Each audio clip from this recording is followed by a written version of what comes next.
지금 내 배우자는 전생에 나를 가장 괴롭혔던 그 사람이었습니까? 왜 하필 저 사람이 내 배우자입니까? 우리는 왜 무엇 때문에 현생의 부부로 만나 함께하고 있는가에 대해 부처님의 지혜를 이야기로 풀어 전해드립니다. 매일이 지옥이었습니다. 눈을 뜨면 아내의 얼굴을 보는 것이 고통이었고 한 공간에서 숨 쉬는 것조차 괴로웠습니다. 한때는 전부였던 사람이 어쩌다 이토록 미운 원수가 되었을까요?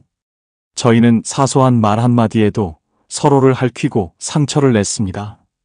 저녁 식탁은 늘 얼음장처럼 차가웠고 각자의 방으로 들어가 문을 닫으면 집은 거대한 무덤처럼 변했습니다. 오늘 영상은 바로 이런 고통 속에 있는 분들을 위한 부처님의 지혜입니다. 영상을 끝까지 보시면 왜 유독 지금의 배우자를 만나 이토록 힘든 시간을 보내야 하는지 그 소름 돋는 전생의 비밀을 알게 되실 겁니다. 어느 날 카비라는 이름의 한 남자가 거의 반쯤 넋이 나간 얼굴로 부처님을 찾아왔습니다. 그는 부처님의 발 아래 엎드려 피를 토하는 심정으로 절규했습니다. 부처님, 제발 저 좀 살려주십시오. 더 이상은 못 살겠습니다.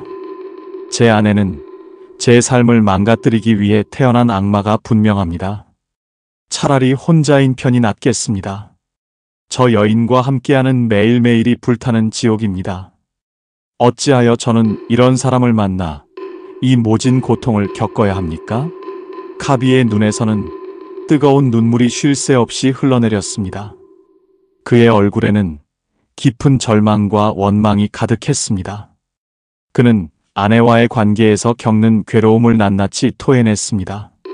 아내의 모든 말과 행동이 자신을 무시하고 짓밟는 것 같다고, 더 이상은 단 하루도 견딜 수 없다고 울부짖었습니다. 그의 처절한 모습에 주위에 있던 제자들마저 숙연해졌습니다. 그들은 카비의 고통에 깊이 공감하면서도 과연 부처님께서 이 절망에 빠진 남자에게 어떤 가르침을 주실지 조용히 숨을 죽이고 지켜보았습니다. 부처님께서는 이렇게 말씀하셨습니다. 모든 만남에는 이유가 있느니라.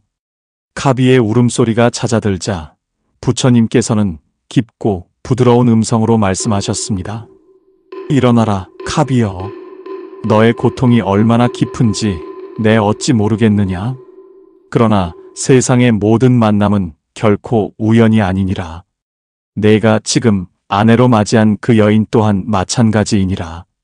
카비는 눈물 젖은 얼굴을 들고 믿을 수 없다는 듯 되물었습니다.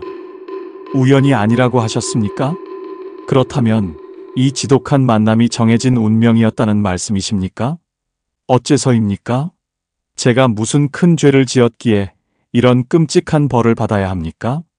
부처님은 고개를 저으며 말씀하셨습니다. 이는 벌이 아니니라. 오히려 너에게 주어진 가장 큰 기회이니라. 제자 중 한 명인 아난다가 의아한 표정으로 물었습니다. 부처님, 고통스러운 만남이 어찌 기회가 될 수 있습니까? 괴로움은 그저 피해야 할 것이 아니옵니까? 부처님은 아난다와 카비, 그리고 모든 제자를 둘러보며 말씀하셨습니다. 너희는 씨앗 하나가 열매를 맺기까지 어떤 과정을 거치는지 아느냐? 씨앗은 먼저 흙 속의 어둠에 묻혀야 하고 자신의 단단한 껍질을 부수고 싹을 틔워야 하느니라. 비바람을 맞고 뜨거운 태양 아래 서 있으면서도 꿋꿋이 자라나야 마침내 달콤한 열매를 맺을 수 있노라. 인간의 인연 또한 이와 같으니라.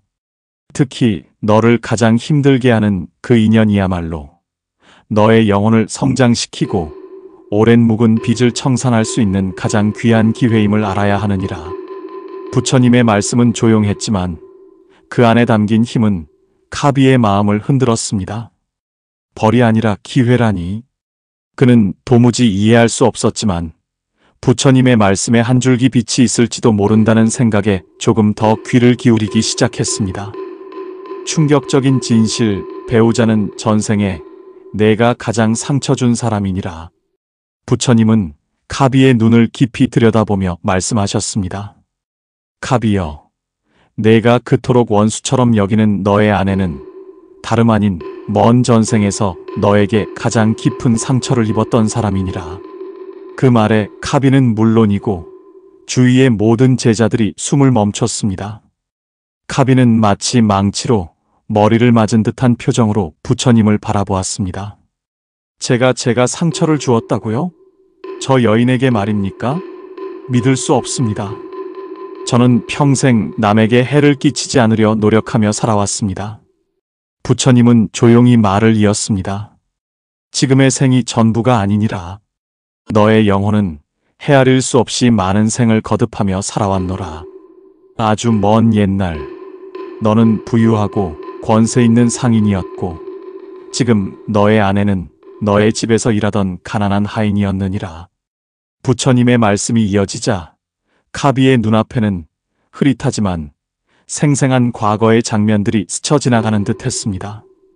그는 자신이 얼마나 오만하고 잔인했는지, 힘없는 그 여인을 얼마나 무시하고 짓밟았는지 어렴풋이 느끼기 시작했습니다. 너는 너의 부와 권력을 당연하게 여기며 그 여인의 작은 실수 하나 용납하지 않고 모질게 대했느니라. 굶주린 그 여인에게 먹을 것을 나눠주기는커녕 오히려 훔쳤다는 누명을 씌워 매질하고 내쫓기까지 하였노라. 그 여인은 차가운 길바닥에서 굶주림과 억울함 속에서 죽어가며 너에 대한 깊은 원한을 품었느니라. 그 원한의 씨앗이 수많은 생을 거쳐 지금 너희를 부부라는 이름으로 다시 만나게 한 것이니라. 카비는 온몸의 피가 차갑게 식는 것을 느꼈습니다. 지금 아내가 자신에게 퍼붓는 비난과 경멸이 과거 자신이 그녀에게 했던 행동과 놀랍도록 닮아있음을 깨달았기 때문입니다.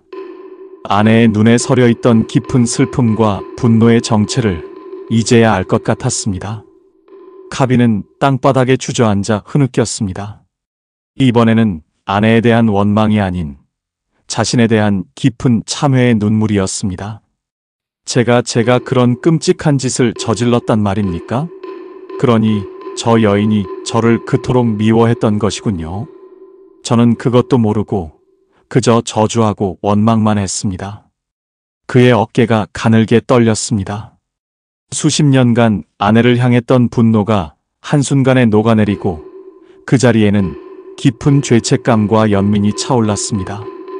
지혜로운 제자 사리불타가 부처님께 여쭈었습니다. 부처님, 그렇다면 카비는 전생의 빚을 갚기 위해 지금의 고통을 그저 감내해야만 하는 것입니까? 이것이 그가 받아야 할 벌입니까? 부처님께서는 단호하게 말씀하셨습니다. 결코 그렇지 않느니라.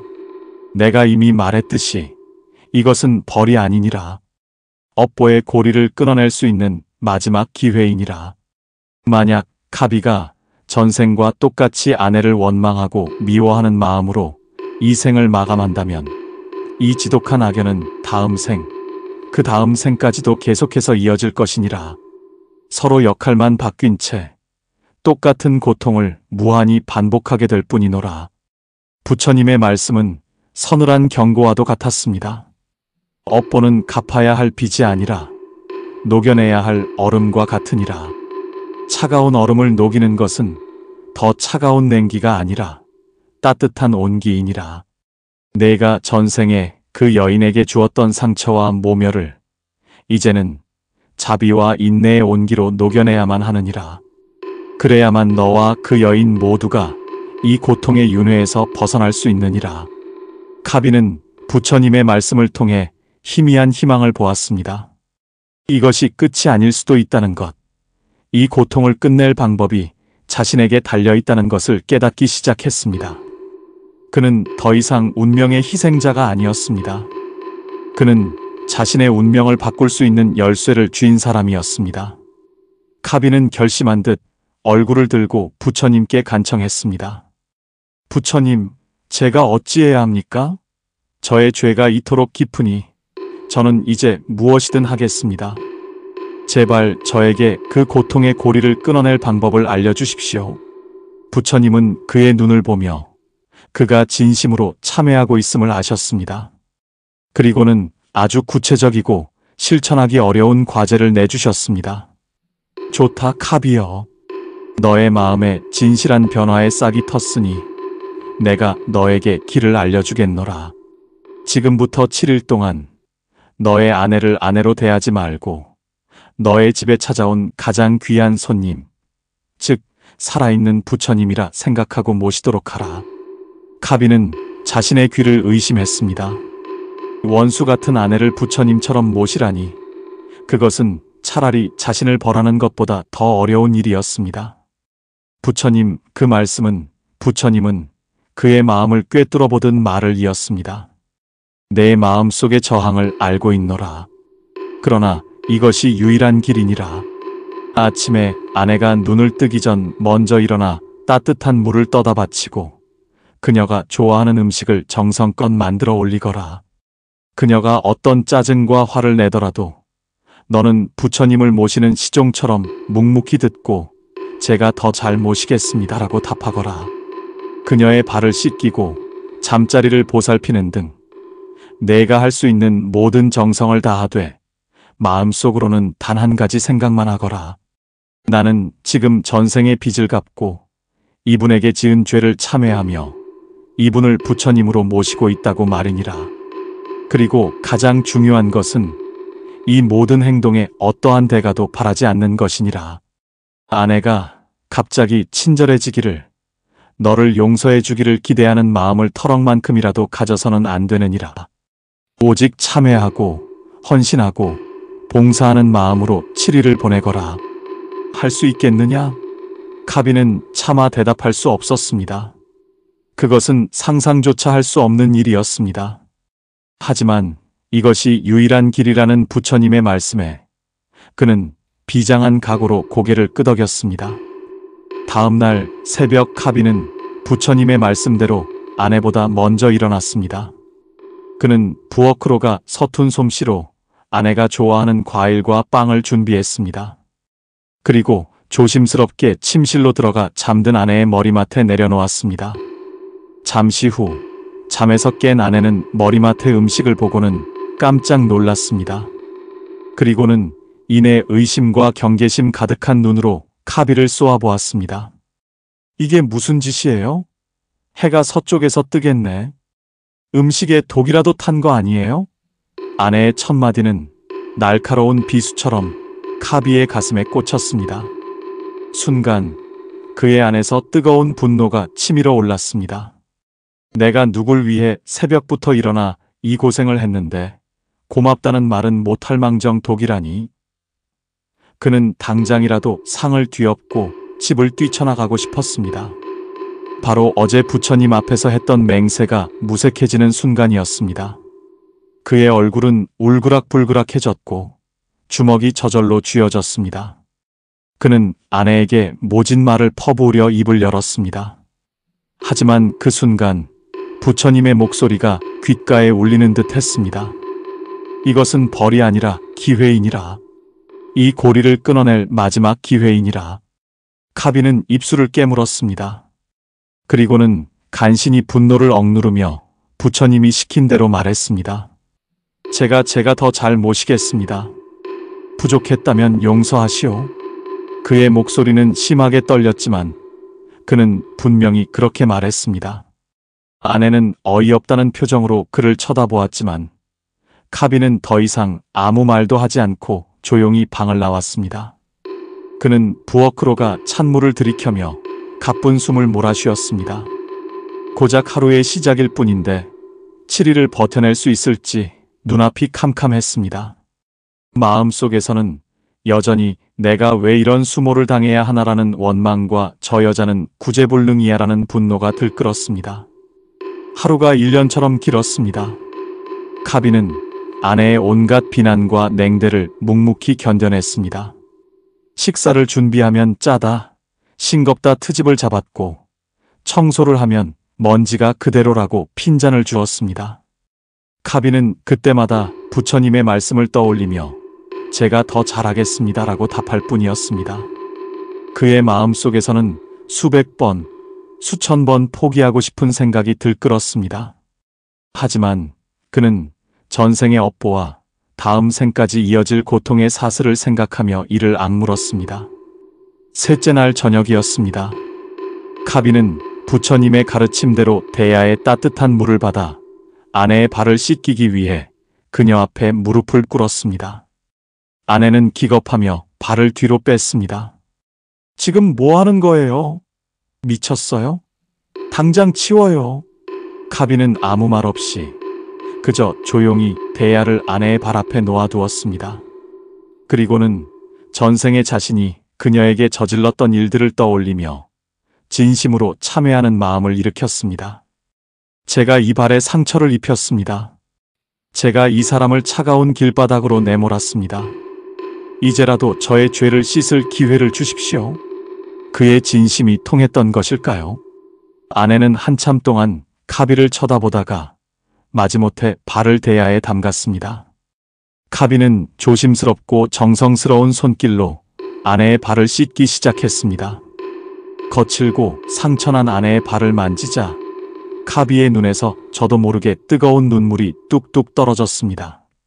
그 눈물은 대야의 물속으로 떨어져 섞였습니다. 그때였습니다. 아내의 어깨가 가늘게 떨리는 것을 보았습니다. 고개를 들어보니 아내의 눈에서도 눈물이 흐르고 있었습니다. 그것은 분노나 원망의 눈물이 아니었습니다. 수십 년간 얼어붙었던 마음이 녹아내리는 슬픔과 당혹감이 뒤섞인 눈물이었습니다. 그날 밤 두 사람은 아무 말도 하지 않았습니다. 하지만 집안을 가득 채웠던 살얼음 같은 공기는 조금은 녹아내린 듯 했습니다. 마지막 7일째 되는 날 아침이 밝았습니다. 지난 며칠 동안 집안의 분위기는 몰라보게 달라져 있었습니다. 아내는 더 이상 카비에게 날카로운 말을 퍼붓지 않았습니다. 그녀는 여전히 말이 없었지만 카비의 행동을 묵묵히 지켜보며 무언가 깊은 생각에 잠긴 듯 했습니다. 카비 또한 더 이상 분노나 억울함을 느끼지 않았습니다. 그는 이제 아내의 반응에 일희일비하지 않고 그저 묵묵히 자신의 역할을 수행할 뿐이었습니다. 봉사와 헌신 속에서 그의 마음은 오히려 평온해졌습니다.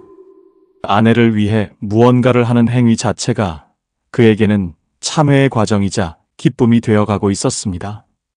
그날 아침 카비는 여느 때처럼 정성껏 아침 식사를 준비해 아내의 방으로 가져갔습니다. 아내는 침상에 조용히 앉아 창밖을 보고 있었습니다. 카비가 밥상을 내려놓고 돌아서려는데 등 뒤에서 조용한 목소리가 들려왔습니다. 왜 이러는 거예요? 카비는 걸음을 멈추고 천천히 돌아보았습니다. 아내가 그를 보고 있었습니다. 그녀의 눈에는 더 이상 경계심이나 의심이 없었습니다. 그저 순수한 궁금증과 혼란스러움이 담겨 있었습니다. 카비는 잠시 생각에 잠겼습니다. 뭐라고 대답해야 할까? 부처님의 가르침 때문이라고, 전생의 빚을 갚기 위해서라고 사실대로 말해야 할까? 하지만 그는 다른 대답을 했습니다. 그것은 그의 가장 깊은 곳에서 우러나온 진심이었습니다. 그동안 내가 너무 미안해서. 그 한마디에 아내의 눈빛이 크게 흔들렸습니다. 당신이 나 때문에 얼마나 힘들었는지 내가 너무 늦게 알았소. 용서해달라는 말도 할 자격이 없지만 남은 시간 동안이라도 당신의 상처를 조금이라도 덜어주고 싶을 뿐이요. 카비의 진심 어린 사과에 아내의 얼굴 위로 눈물이 비오듯 쏟아졌습니다. 그것은 지난 수십 년간 맺혔던 슬픔과 외로움, 억울함이 한꺼번에 터져나오는 눈물이었습니다. 그녀는 어린아이처럼 한참을 흐느껴 울었습니다. 카비는 아무 말 없이 그녀의 곁을 지켰습니다. 그녀가 울음을 그치고 조금 진정되자 카비는 조심스럽게 그녀의 손을 잡았습니다. 아내는 뿌리치지 않았습니다. 내가 다 잘못했소. 당신 탓이 아니야. 모든 것이 나의 어리석음과 아집 때문이었소. 아내는 고개를 저으며 처음으로 자신의 이야기를 꺼내놓기 시작했습니다. 시집와서 얼마나 외로웠는지, 남편의 차가운 말 한마디에 가슴이 얼마나 시렸는지, 그저 따뜻한 말 한마디, 다정한 눈길 한 번을 얼마나 바랐는지. 두 사람은 그날 밤 아주 오랜 시간 동안 처음으로 서로의 이야기를 들어주었습니다.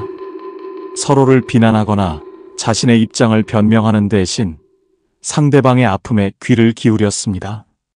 카비는 아내의 이야기를 들으며 자신이 얼마나 이기적이고 무심한 남편이었는지 다시 한번 깨달았습니다. 전생의 업보뿐만 아니라 현생에서도 자신은 아내에게 수많은 상처를 주고 있었던 것입니다. 그는 아내 앞에 다시 한번 깊이 고개를 숙였습니다. 그 순간 카비는 알 수 있었습니다. 지긋지긋했던 악연의 고리가 툭 하고 끊어지는 소리를. 원망과 미움으로 얽혔던 업보의 실타래가 이해와 연민의 눈물 속에서 부드럽게 풀려나가는 것을 느꼈습니다. 두 사람의 관계가 하루아침에 완벽한 사랑으로 변한 것은 아니었습니다. 하지만 그들의 마음속에 자리 잡고 있던 지옥은 사라졌습니다. 그 자리에는 서로의 상처를 보듬고 함께 앞으로 나아가려는 따뜻한 마음이 자리 잡기 시작했습니다. 부처님의 마지막 가르침, 모든 것은 내 마음에 달려있느니라. 며칠 후 카비는 아내와 함께 부처님을 찾아왔습니다. 예전의 절망과 분노에 가득 찼던 모습은 온데간데 없고 그의 얼굴에는 깊은 평화와 감사가 어려 있었습니다. 그의 아내 또한 수줍은 미소를 띠고 있었습니다. 카비는 부처님 앞에 엎드려 큰 절을 올렸습니다. 부처님 감사합니다. 부처님의 가르침 덕분에 저희는 지옥에서 벗어났습니다. 저희는 이제 서로를 원망하는 대신 서로의 상처를 보듬는 법을 배우고 있습니다. 부처님은 온화한 미소로 그들을 바라보며 말씀하셨습니다. 장하구나, 카비여. 너는 스스로의 힘으로 굴레를 벗어났느니라. 너는 이제 알게 되었을 것이니라. 너를 괴롭혔던 것은 너의 아내가 아니라 너의 마음속에 있던 전생의 업보와 현생의 어리석음